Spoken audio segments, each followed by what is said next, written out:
Welcome back to my YouTube channel. My name is Luke from Astro Awakening, and I'm coming to you from the Gold Coast, Australia on Friday, the 13th of June at 8:55 a.m. And this is a video, transit alert video on the upcoming days, Sunday, Monday, Tuesday, Wednesday, as we move towards the solstice. So for the Northern Hemisphere, summer solstice, for the Southern Hemisphere, winter solstice, defining moment, a halfway point as we transition through the ecliptic. So there is a lot of underlying tension at the moment, and that's depicted by a lot of the astrological alignments. And over the coming days, there's going to be an acute trigger point where this tension potentially could be volcanically released.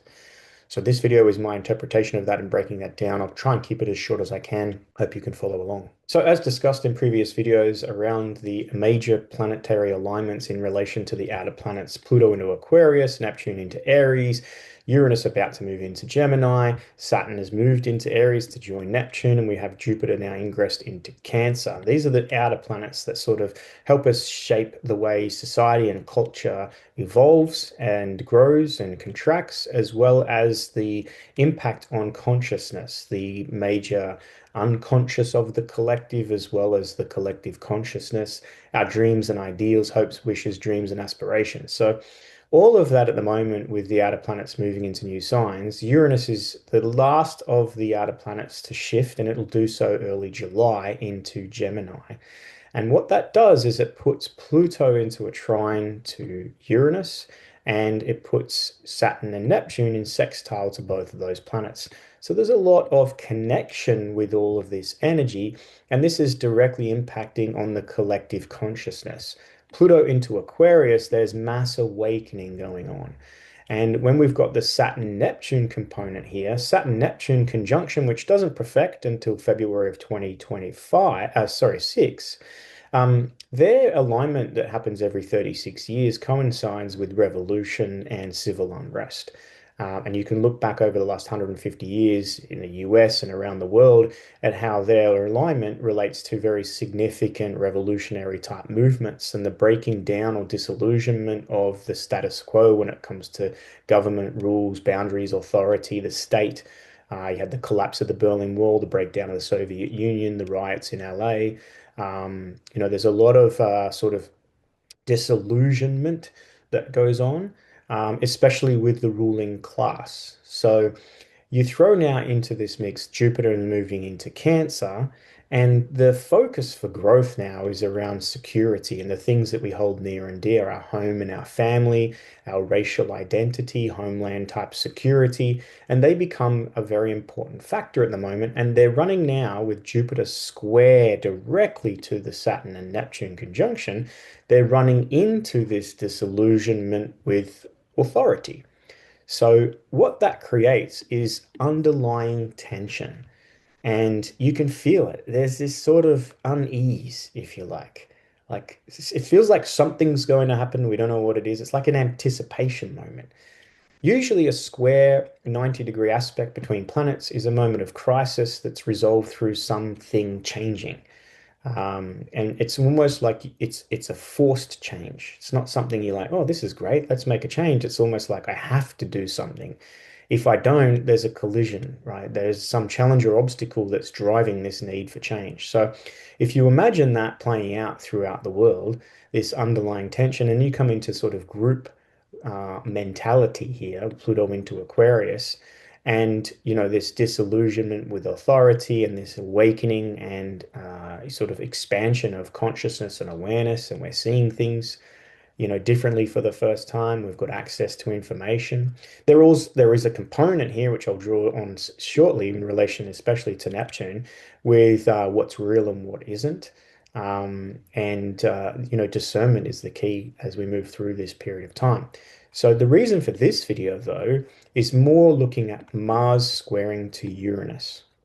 So you could look at this tension with a Mars square Uranus as a Mars being a trigger point. Mars is like the match being thrown on that ignites whatever volatility is there.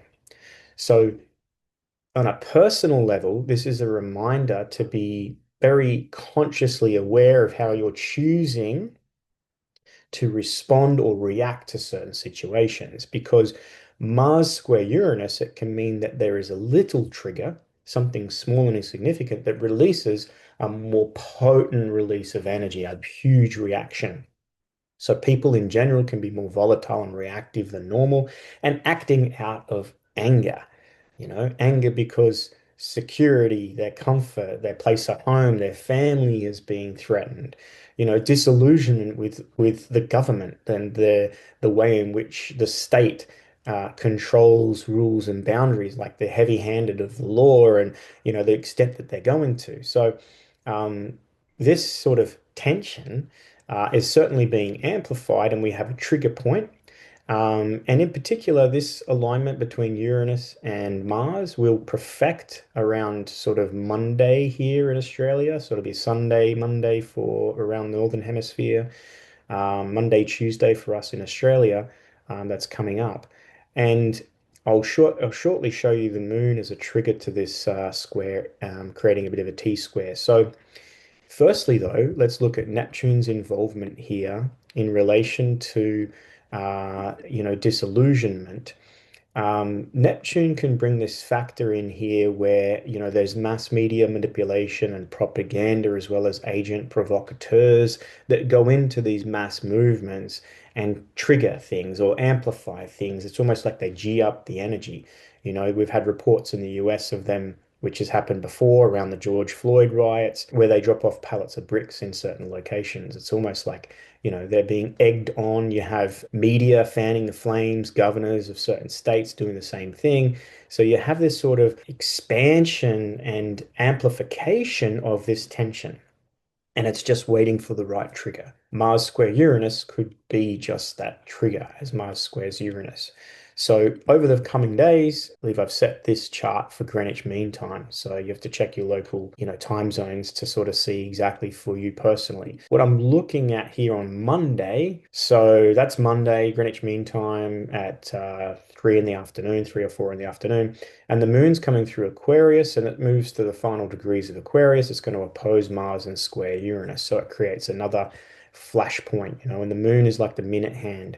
So when things are timed, they're usually timed to the moon, the minute. And the moon in of itself is not necessarily a significator of what may happen. It's a trigger. It's sort of almost like things that tend to manifest for us in the physical reality come through the lunar energy. That's a real key moment along this path ahead over the next few days, like a release moment to be cautious around as you're sort of going to work next week, and just be mindful that there is a little tension here that could be volatilely be released, like an explosive moment. Things can happen in the build up to this alignment too. So the day or two before, as the moon enters into Aquarius, it moves over Pluto, and then it's going to move through to the final degrees of Aquarius. So it's sort of like it's like building within intensity.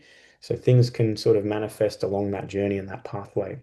Interestingly, if we have a quick look at the birth chart for the United States, their IC, right, which is the bottom of their chart, which relates to the home of the nation and their homeland security. That's at 1 degree of Aries. If we put the transits over the top of that, but you can see the Saturn-Neptune conjunction is in direct alignment to the IC of the USA birth chart.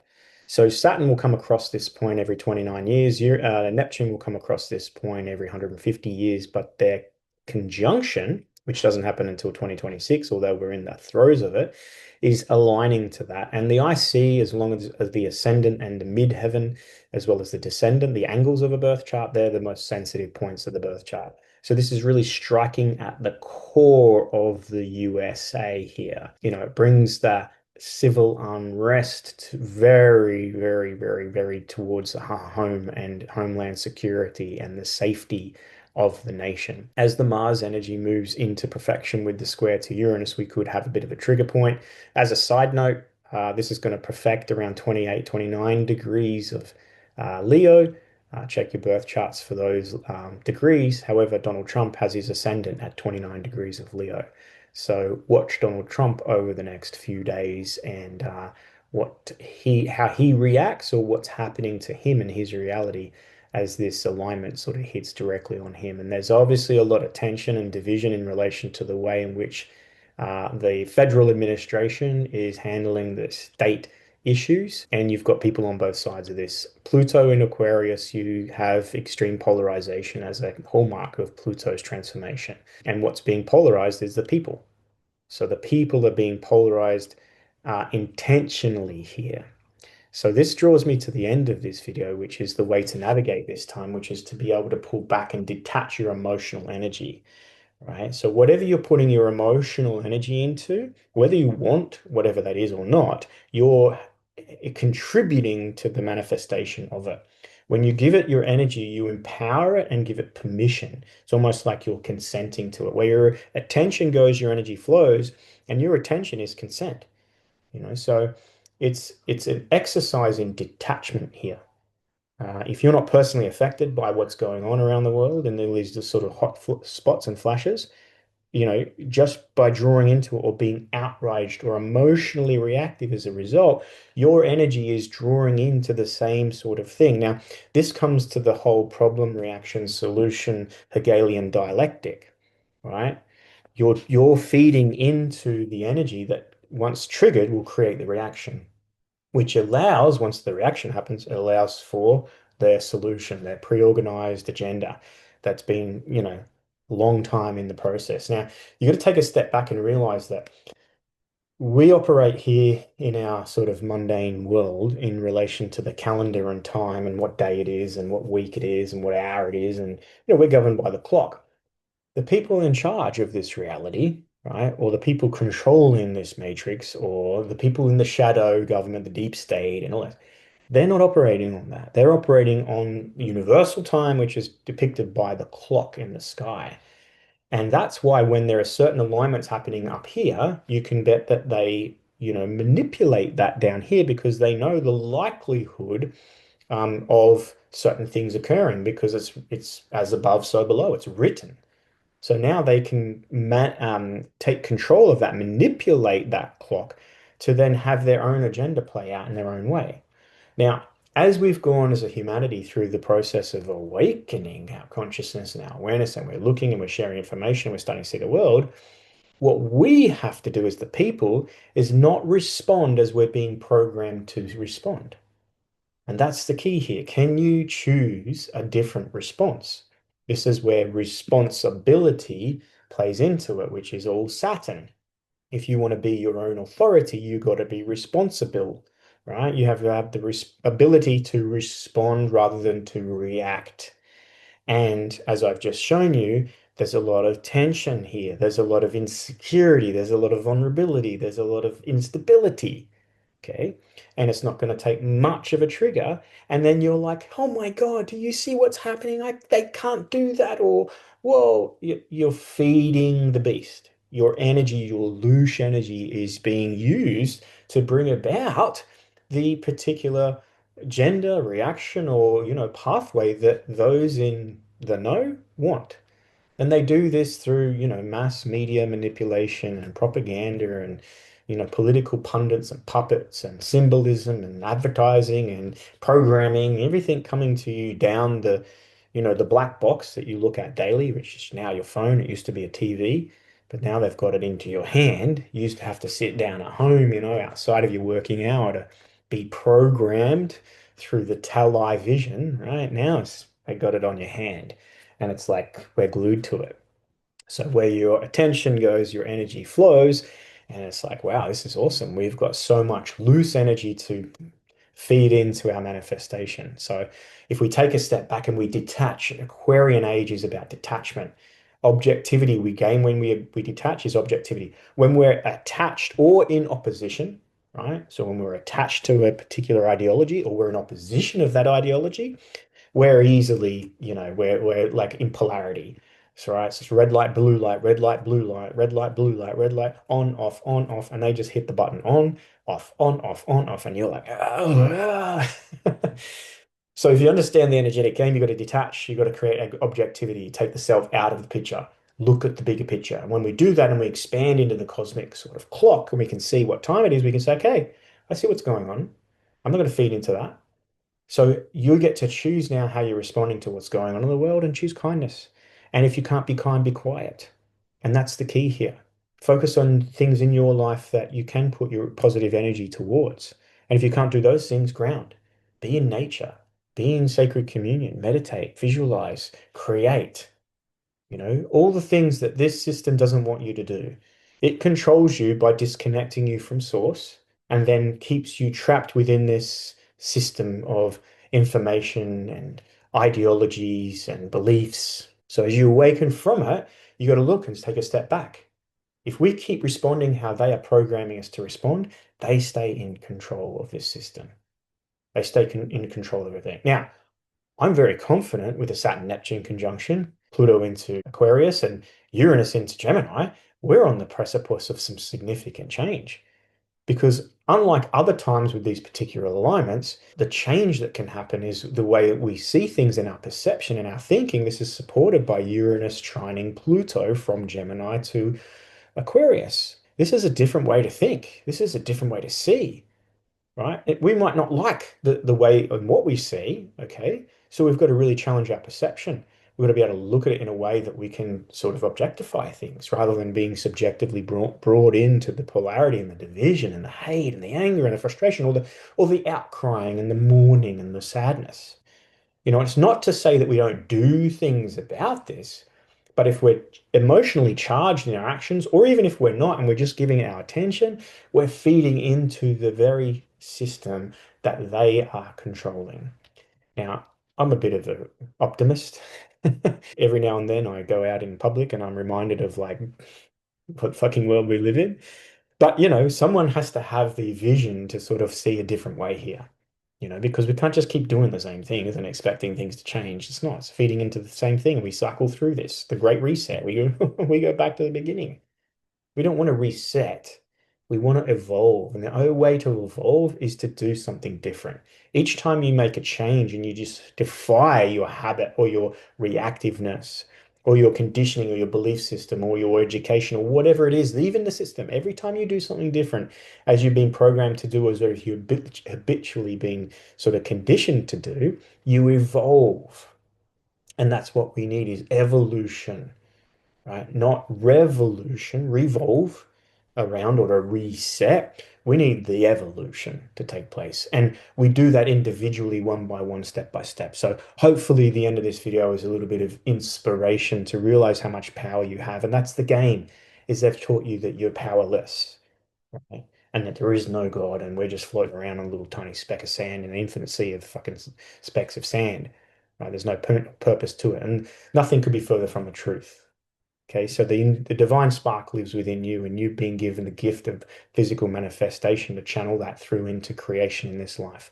What are you creating? What are you putting your energy towards? Now is the time to realize what's going on. They're going to trigger this tension. Don't fall into it. Don't be outraged by it. Don't, look what they're doing. If the last 5 years or 20, depending on how long you've been awake, has taught you anything, they've been doing this for thousands of years and they've gotten really good at it. But what they didn't bank on was us realizing our connection, disconnecting, detaching, and recreating the life that we want to live here in the world we want to live within. That's how we bring about new earth. And this is the awakening of the Aquarian age. We're not waiting for an astrological alignment to tell us when this is going to happen. The Aquarian age is waiting for us to awaken into it. And this is the pathway to do it. I'm Luke Belt from Astro Awakening. If you've enjoyed this video, hit the thumbs up, drop a comment, share it around. And if you would like some personal guidance through these very chaotic times, because the cosmic energy is helping us understand the bigger picture, the macrocosm, but what's your microcosmic version here? What are you going through personally? How is this impacting or not impacting in your life? We're all cut from the same cosmic cloth. We're woven together in different ways. We all have a soul. We're all human at the core. Right? It doesn't separate us, it connects us. But what does make us individualistic is that we're all uniquely different. Even identical twins see the world in a different way. And that's your divine gift, is the way in which you see yourself and the world. And you can create from that place and you can channel this sort of divinity through you. And that's why you're here. But they don't want you knowing that. That's why they keep you trapped in belief systems and ideologies and political division and racial fucking segregation and religious sort of, division. That's what they're doing. They've been doing it. They're really good at it. Don't fall for it. There is another way. Find that way, and the way is within. I'll be your guide along that journey. So if you'd like a personal, professional, no bullshit, practical sort of astrology reading with, specific guidance for you on your life path, you can find the details on how to book in. I read for everyone around the world. I'm fortunate to have clients in pretty much every continent, although most of my clients are here in Australia, and it's done via Zoom, it's recorded. So if you'd like to get a session, hit me up below. See you on the next video. Cheers.